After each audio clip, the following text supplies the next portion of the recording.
అయితే మీరు ఈ మెజారిటీలు అంటే మీరు ఒక రిజల్ట్ ఇచ్చారు. మెజారిటీలు కూడా ఊహించారా? మెజారిటీలు. అంటే మెజారిటీలో మేము అనుకున్న దానికంటే కొద్దిగా పర్సెంటేజ్ పెరిగిన మాట వాస్తవం సార్. బట్ మేము మెజారిటీ మేము రిపోర్ట్ ఇస్తున్న ఎవరికైనా క్లయింట్‌కి ఇస్తున్నా, ఇంకెవరికి రిపోర్ట్ మేము సేల్ చేస్తున్నప్పుడు కూడా లీస్ట్ మెజారిటీ ఇస్తాం సార్. అంటే మాకు ఒక 55,000 కనపడుతుందనుకోండి. మేము 40,000 మెజారిటీ మాత్రం ఇస్తాం. ప్లస్ మేము క్లయింట్స్‌కే తగ్గించి ఇస్తాం కాబట్టి మామూలుగా ఎవరికైనా తగ్గించే ఉంటుంది ఆబ్వియస్‌గా లీస్ట్ నెంబరే ఇస్తాం. అది గెలిచే వాళ్ళకైనా సరే, ఓడిపోయే వాళ్ళకైనా సరే. ఎవరైతే తీసుకుంటారో వాళ్ళ వైపు నుంచే ఎర్రర్ ఏదైతే ఉంటుందో అది కట్ చేసి ఇస్తాం. సో లీస్ట్ మెజారిటీసే ఎక్స్‌పెక్ట్ చేసాం సార్. కంపారిటివ్‌లో వచ్చిన దానికంటే ఇంకొంచెం ఆబ్వియస్‌గా ఆ ఫ్లో పెరుగుతుంది ఆబ్వియస్‌గా. పోయినసారైనా మాకు అనుభవం అది. ఇంత మెజారిటీలు మీరు ఎక్స్‌పెక్ట్ చేసారా? అంతే ఇంత ఎక్స్‌పెక్ట్ చేసారండి? మంగళగిరిలో గాని, గాజువాక. అదే సార్ మేము వీటిలో 40,000 మినిమం అని ఎక్స్‌పెక్ట్ చేసాం. ఆ ఎడ్జ్‌లు దాటేస్తాయి తర్వాత ఇంకా అది. సో మేము అందరికీ ఉన్నట్టు సేఫ్ జోన్ వాళ్ళు ఫ్రీగా మాట్లాడేసి చెప్పొచ్చు కదా! మేము రిపోర్ట్ ఒక దగ్గర నుంచి మనం అఫీషియల్‌గా మనం ఎవరికైనా క్లయింట్స్‌కి ఇస్తున్నప్పుడు ప్రాపర్‌గా ఇవ్వాలి కదా! అందుకని మినిమమే ఉంటుంది ఎక్కువ. మా అందరూ కామన్ పీపుల్ డౌట్ ఏంటంటే జగన్మోహన్ రెడ్డి గారు ఉన్నారు కూడా. ఆయన అధికారంలో ఉన్నారు. ఇంటెలిజెన్స్ ఉంటది, డబ్బులు ఉంటాయి.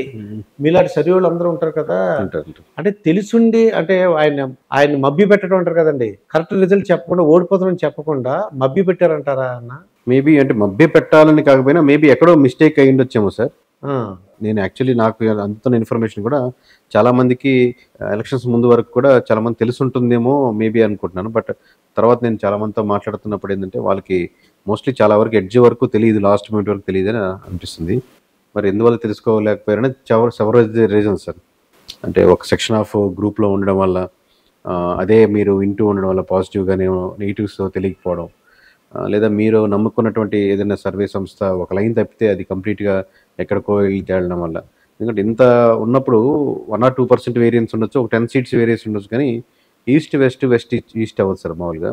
అంత అవుతుందంటే మనకి ఎక్కడో రాంగ్ డైరెక్షన్లో, కంప్లీట్ రాంగ్ డైరెక్షన్లో తీసుకెళ్లారని కారణంగా ఆయన ఉన్నారనుకోవచ్చు. అంటే జగన్మోహన్ రెడ్డి గారు వాళ్ళ సాక్షి పేపర్ అన్ని కూడా 10 మంది 10 సర్వీస్ సంస్థలు ఇచ్చారండి. 10 కూడా కాదండి. నేను పేర్లు చెప్పగలను కానీ అవన్నీ కూడా ఏంటి వాళ్ళందరూ ఎందుకు మభ్య పెట్టారు? వాళ్ళ సర్వీసెస్ పర్ఫెక్ట్గా ఉంటాయి కదండి. ఓ +10 లేకపోతే +20 ఉంటుంది. మరీ ఇంత దారుణం మీరు ఎక్స్పెక్ట్ చేసినట్టు అట్లీస్ట్ మీరు అధికారంలోకి రావటానికి అవకాశం లేదని చెప్పడం లేదండి. అలాగా ఐపాక్ సంస్థ లండన్ వెళ్ళే ముందు కూడా మనమే వచ్చేస్తున్నాం, దేశం అంతా మన వైపు చూస్తుందని అంత మభ్య పెట్టారా లేకపోతే ఏంటని అర్థం అవట్లేదు సార్ జనాలకి. బేసిక్ లాజిక్ మిస్ అయిపోయింది అనుకోండి సార్, మొత్తం మిస్ అవుద్ది. బేసిక్ లాజిక్ ఏంటంటే ఆబ్వియస్గా ఇప్పుడు మేము నాన్ పొలిటికల్ కూడా చేస్తాం సార్. నాన్ పొలిటికల్ కూడా చేస్తున్నప్పుడు సపోజ్ ఏదైనా సంస్థలు చేస్తున్నప్పుడు ఆ సంస్థలో ఉన్నటువంటి మీకు భజన చేసే లేదా మీకు ఫేవర్గా ఉన్నటువంటి వ్యక్తుల్ని అడిగాం అనుకోండి, ఆబ్వియస్గా మీకు ఆల్రెడీ తెలిసిన రిపోర్టే వస్తుంది. అలా కాకుండా ఆ బార్డర్స్ని చెరిపేసి బయట వాళ్ళు ఏమనుకుంటున్నారు అనుకుని ఆ సంస్థ గురించి ఎలా ఉంటుంది అనేది ఎనీ పొలిటికల్ కావచ్చు, నాన్ పొలిటికల్ కావచ్చు, కస్టమర్ కావచ్చు, బయట కస్టమర్స్ని అడిగితే మనకు రైట్ ఇన్ఫర్మేషన్ తెలుస్తుంది. అక్కడ మిస్ అయ్యారేమో అనిపిస్తుంది. పర్పెండిక్యులర్ వేలో వెళ్ళుండొచ్చు. ఫ్యూచర్లో మళ్ళీ జగన్మోహన్ రెడ్డి గారు అంటే ఈ దెబ్బ కోలుకుని మళ్ళీ రావడానికి అవకాశం అంటారు మీ ఎక్స్పెక్టేషన్? అంటే నాట్ ఓన్లీ జగన్మోహన్ రెడ్డి గారు సార్, ఎనీ పొలిటికల్ పార్టీకి ఎప్పుడు ఆ స్పేస్ ఉంటుంది, ఏ పాయింట్స్ మీద వాళ్ళు వస్తున్నారు అనేది.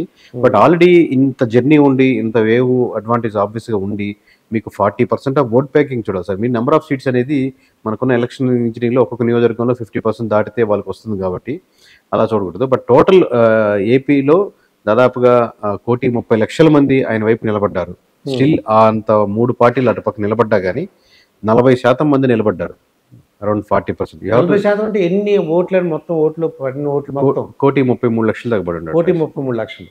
ఓకే అండి. ఇప్పుడు నేను ఏమన్నానంటే అండి, 1 తారీఖున 65 లక్షల మందికి ఈ పంపిణీ చేశారండి. ఇది మొత్తం కూటమి ప్రభుత్వం పెన్షన్ పెంచారు, ఇంకొక 3,000 ఎక్స్ట్రా కూడా ఇచ్చారండి. విపరీతంగా పెంచారు.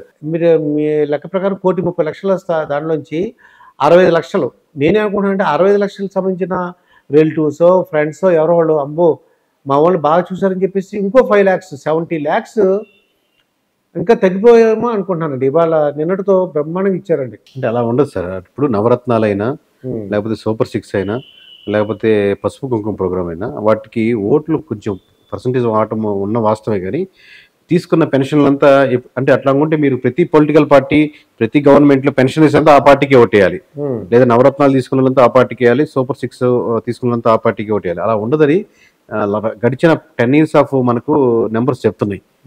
అబ్వియస్గా కొంత 5-10% నిలబడతారు. బట్ మెజారిటీ శాతం మీరు ఏం చేస్తారన్న దాని మీద. పెన్షన్ కూడా రిక్వైర్మెంటే. పెన్షనర్స్ తీసుకునే వాళ్ళే సార్ 2 రకాలు సార్. పెన్షన్ మీదే ఆధారపడ్డ కుటుంబాలు, పెన్షన్ ఇస్తున్నారు కాబట్టి తీసుకొని ఏదైనా ఊర్లో ఉన్న ఆ రోజు 1వ తారీఖు ఆ ఊరు వచ్చి మళ్ళీ పెన్షన్ తీసుకొని మళ్ళీ ఆ ఊరు వెళ్ళిపోయి ఆ వచ్చి రావడానికి కూడా 2-3 వేలు ఖర్చు పెట్టే వాళ్ళు ఉంటారు. అవునండి. సో 4 ఎకరాల పొలం ఉంటే ఇస్తున్న అమౌంట్ని అది 7,000 అయినా 10,000 అయినా మనమైనా సరే నేనైనా ఇస్తుంటే తీసుకుంటాం కదా. అలాంటి సెక్షన్ పీపుల్ ఎక్కువ ఉంటారు. సో వాళ్ళకి ఎమోషనల్గా ఆ పెన్షన్ అనేది కనెక్షన్ అవ్వదు, ఇస్తున్నారు కాబట్టి తీసుకుంటారు. చాలా తక్కువ శాతం మంది పెన్షన్ అనేది ఎమోషనల్ కనెక్షన్, దాని మీదే కుటుంబం నిలబడి నడిపేవాళ్ళు. సో మిగతా 80-90% ఏంటంటే ఇస్తున్నారు తీసుకుంటున్నాం అట్లాగా ఉంటుంది. సో పెన్షన్స్ ఓట్ బ్యాంక్ ఎప్పటికీ స్టాండ్గా ఉండిపోద్ది అనేది మీరు 7,000 ఇచ్చినా 70,000 ఇచ్చినా కానీ అలా ఉండిపోదు సార్. ఆ ఎమోషనల్ ఫీలింగ్ ఆ టైంని బట్టి. అంటే ఏది మీరు ఎమోషనల్గా అంటే ఇప్పుడు మీరు రోడ్లు, మంచి కాలువలు, మంచి స్కూల్స్, కరప్షను లేదా రేట్లు తగ్గకున్నట్టు లేదా ఆ పెద్ద ఆవిడే హాస్పిటల్కి వెళ్ళాలనుకోండి, మీరు 7,000 ఇచ్చారు, ఒక పెద్ద ఆవిడ గవర్నమెంట్ హాస్పిటల్ ధైర్యంగా వెళ్ళగలుగుతుందా? అదే ఊర్లో చక్కన గవర్నమెంట్ హాస్పిటల్కి వెళ్తుంది, పక్కన వెళ్తే 70,000 అయిపోయింది. మీరు 7,000 ఎక్కువ 70,000 ఎక్కువ సార్, 70,000 ఎక్కువ 70,000 ఎక్కువ. సో ఆబ్వియస్గా ఓట్ బ్యాంక్ పడిపోద్ది కదా. సో ఆ ఎమోషనల్ కనెక్షన్ కానీ మీరు ఏడికి వెళ్తే ఎనీ పర్స్పెక్టివ్ నుంచి నాకు ఈయన వచ్చాక చాలా బాగుంది అనేది ఈ సిస్టంలో నాకు చేంజెస్ కనపడ్డాయి, అది నాకు ఎంతో ఉపయోగపడుతుంది. ఇప్పుడు వృద్ధులకి ఎడ్యుకేషన్ మీద వాళ్ళకి ఇంపాక్ట్ పడుతుంది కదా, హాస్పిటల్ మీద ఇంపాక్ట్ పడుతుంది, రోడ్ల మీద ఇంపాక్ట్ పడుతుంది, వరదలు వచ్చినప్పుడు ఊరు మునిగిపోకుండా ఉంటే ఇంపాక్ట్ పడుతుంది, కాలువలు దోమలు వాళ్ళకి ఇంపాక్ట్ పడుతుంది. ఇలాంటి అంశాల్లో ఎమోషనల్ కనెక్షన్ అయితే మీరు చెప్పినటువంటి పెన్షనర్స్ లో కూడా మంచి చేంజెస్. అయితే కొత్త ప్రభుత్వం ఇవన్నీ కూడా ప్రజలకు ఏం కావాలన్నది కూడా చూడాలన్నమాట అండి. పెన్షన్లే కాకుండా ఈ సంక్షేమం కాకుండా ప్రజలకు ఏం కావాలి, ఏం కావాలో కూడా కదా సార్, ఏం కావాలో అదే చూడాలి, ఏం కావాలో అదే మెయిన్. ఇది లాస్ట్ లేయర్ అవ్వాలి కానీ అది అప్పర్ లేయర్ కదంటే లాస్ట్ 10 years డేటా ఐఏపీలో క్లియర్ కట్గా చెప్తుంది సార్. మ్యాండేట్ 151 క్లియర్ కట్గా ఇచ్చారు, 164 క్లియర్ కట్గా ఇచ్చారు. ఇక్కడ ఇప్పుడు రోజా గారు అని ఆవిడ చాలా సార్లు ఎమ్మెల్యేగా నిలబడ్డారండి. కామన్ అంటే ఒక ఆటో డ్రైవర్ నాతో అన్నటువంటి ఎంత రిజల్ట్ వచ్చేస్తారని కూడా చెప్పగలిగాడండి. అటువంటిది ఈవిడ ఏమంటదంటే రోజా గారు 40% వచ్చింది, రేవంత్ రెడ్డి గెలిచాడు, 40% మేము ఎందుకు రాలేదు, 11 సీట్లే ఉంటుంది.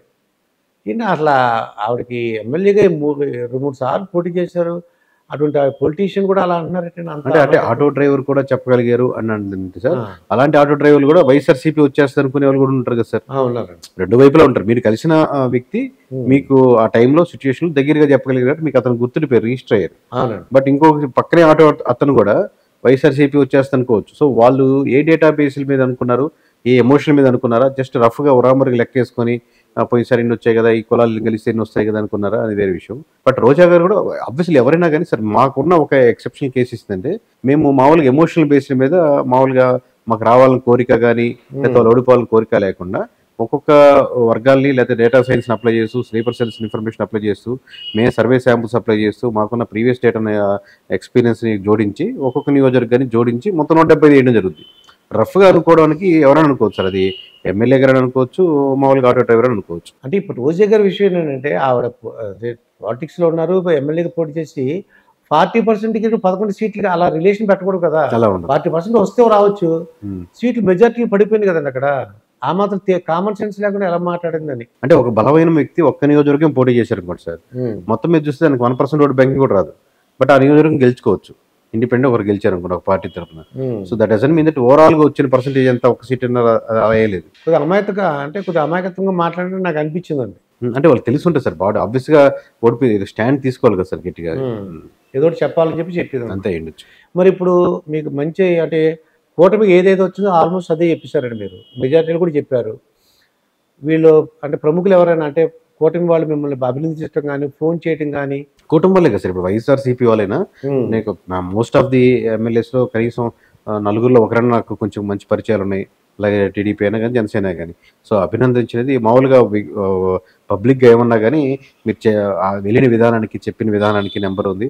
అలాగే ఆస్పిరెంట్స్ కొత్తగా వాళ్ళనుకున్న వాళ్ళు మాకు కంటిన్యూస్గా మీరు స్ట్రాటజికల్ సపోర్ట్ కావాలి 5 years అనేవాళ్ళు. అలాగే దీన్ని బేస్ చేసుకుని నాన్ పొలిటికల్ సెక్షన్స్, అది ఆక్వా రంగం కావచ్చు, ఫుడ్ రంగం కావచ్చు, లేదా హాస్పిటల్స్, స్కూల్స్ కావచ్చు, కన్స్ట్రక్షన్స్ నుంచి సర్వీస్ చేసి పెట్టమన్నాయి, దాంతోపాటు కంగ్రాచులేట్ చేయడం కానీ ఇవి అన్ని సంస్థల నుంచి రాని అంటూ వర్గం నుంచి రాని నియోజకవర్గం నుంచి లేదు సార్. సినిమా రంగం కానీ పవన్ కళ్యాణ్ కానీ చంద్రబాబు మిమ్మల్ని ఏమన్నా ఫోన్ చేయడం కానీ కలవలేదు. వాళ్ళ ఆఫీస్ నుంచి మామూలుగా చాలా మంది కంగ్రాచులేట్ చేసేసారు. సో వర్క్ పరంగా జగన్మోహన్ రెడ్డి ఆఫీస్ నుంచి అందరి నుంచి అప్రోచ్ అయ్యారు ఆఫీస్ గా. బట్ నేను వర్క్ పరంగానే కలవబోతున్నాను ఎవరైనా కానీ, నేను వెళ్ళి వాళ్ళకి కంగ్రాచులేట్ చెప్పడం కానీ, నేను జస్ట్ వెళ్ళి ఏదో కాఫీ తాగొద్దాం అని కానీ అట్లాంటివి ఏం లేవు.